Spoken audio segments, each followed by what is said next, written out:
Doorbell बजने के साथ धानी अपने आप को सहज करती हुई दीवार पर लगी घड़ी की ओर देख तेजी से उठ खड़ी हुई।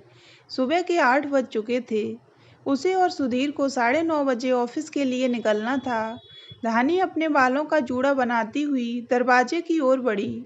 अपने चेहरे पर झूठी मुस्कान का मुखौटा लगा उसने दरवाजा खोला तो देखा सामने उसकी मेड कांता खड़ी थी। इन 2 वर्षों में धानी को पता ही नहीं चला। वह ना जाने कब अपने चेहरे पर परिस्थिति अनुरूप मुखौटा पहनना सीख गई। कांता के अंदर आते ही धानी पल भर में अपने चेहरे का भाव बदलती हुई गुस्से और रौब से बोली, तू इतना लेट क्यों आई? तुझे मालूम है ना, हमें 9:30 बजे ऑफिस निकलना होता है। देख पूरा घर फैला हुआ है, कल रात कुछ मेहमान आए थे। धानी कांता को भ्रमित करती हुई बोली, मैं सुबह से सब समेट रही हूँ और तू अब आ रही है। अब तू यहाँ खड़ी मत रह, जा जल्दी से ब्रेकफास्ट रेडी कर, फिर हमारे ऑफिस जाने के बाद सब समेटती रहना। और हाँ सुन, पहले हमारे लिए अच्छी सी चाय बना ला, सर फटा जा रहा है, कल रात सोने में लेट हो गए थे। कांता कुछ कहे बगैर धानी और बिखरे हॉल को देख कुछ समझने की कोशिश करती हुई किचन की ओर चाय बनाने के लिए मुड़ गई।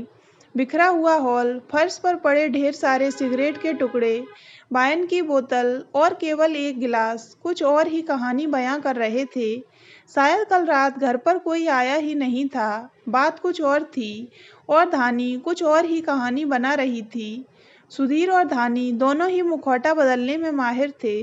पूरी रात की लड़ाई के बाद कांता जब टेबल पर चाय लेकर आई तो दोनों साथ में चाय पीने इस तरह बैठ गए जैसे दोनों के बीच कुछ हुआ ही न हो।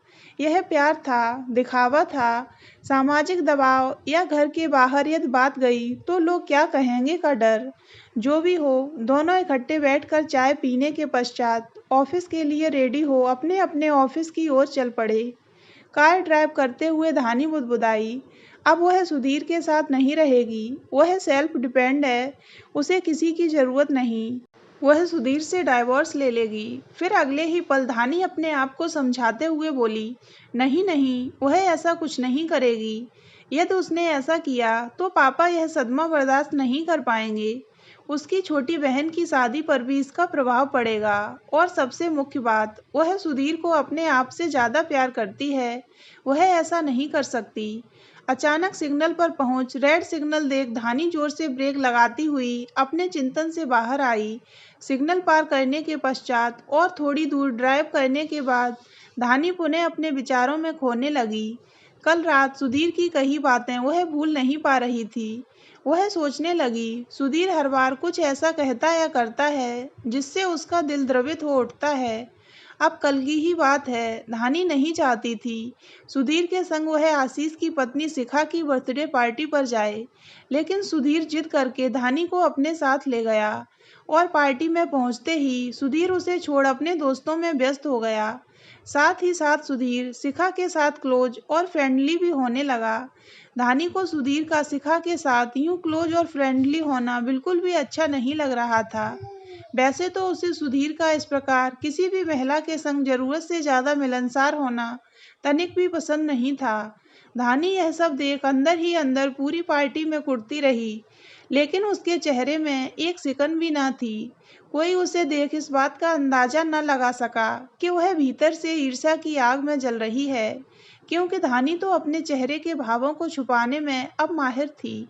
वह पूरी पार्टी में इस प्रकार हंसती मुस्कुराती रही जैसे उसे सुधीर के इस व्यवहार से कोई फर्क ही नहीं पड़ता। पहले धानी के दोस्त उसके चेहरे के भाव से उसके मन की दशा जान लेते थे, पर अब ऐसा नहीं था। उसके चेहरे के भाव से उसकी भावनाओं का पता लगाना अब मुश्किल था। पार्टी से आने के बाद इसी बात पर कल रात सुधीर और धानी के बीच पूरी रात लड़ाई चलती रही। धानी अपना गुस्सा हॉल में रखे सामान और कुशन पर निकाल रोती हुई बेडरूम में चली गई और सुधीर हॉल में सारी रात सिगरेट पे सिगरेट और वाइन पीता रहा। सुधीर की कही बातें धानी के कानों में पारे की तरह धीरे धीरे घुलती हुई उसे असहनीय पीड़ा पहुंचा रही थीं। Dhani, you need to grow up. को एजुकेटेड और वर्किंग लेडी होकर भी तुम इतनी नैरो माइंडेड, मीन मेंटलिटी की कैसे हो सकती हो? You are sick, I need a space.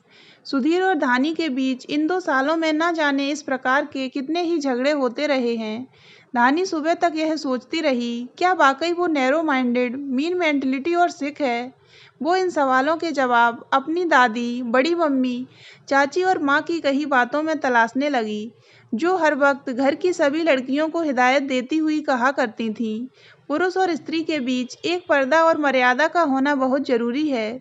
किसी भी पुरुष से बात करते वक्त एक सलीका, एक दूरी का होना आवश्यक है।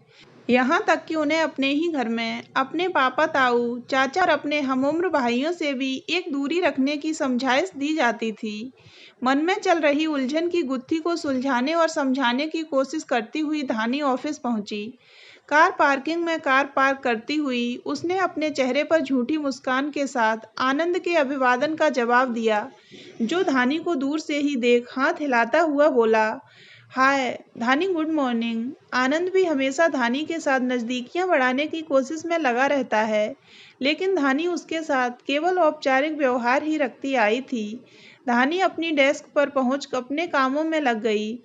ऑफिस के कामों को निपटाती हुई धानी ने निश्चय किया कि आज वो सुधीर को यह बता के रहेगी कि कौन मीन मेंटलिटी, नैरो माइंडेड और सिख है। रात 10 बजे जब धानी घर पहुंची, सुधीर बेसब्री से हॉल में टहलता हुआ धानी का इंतजार कर रहा था। धानी को ऑफिस से लेट आया देख सुधीर अपने चेहरे पर थोड़ी चिंता का बनावटी भाव लिए करीब करीब रौबीले स्वर में बोला, आज तुम लेट कैसे हो गई? धानी सुधीर को कोई जवाब दिए बगैर अपना ऑफिस बैग सोफे पर रख डाइनिंग टेबल पर रखे जग से पानी निकाल पीती हुई बोली, कांता डिनर बना गई क्या? सुधीर ने कोई जवाब नहीं दिया।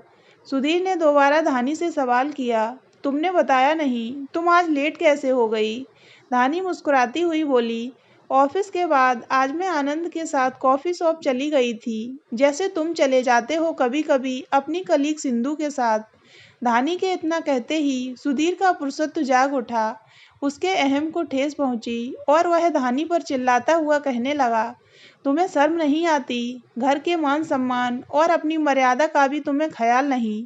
इतनी रात तक गैर मर्द के साथ तुम बेशर्म की तरह घूम रही थी।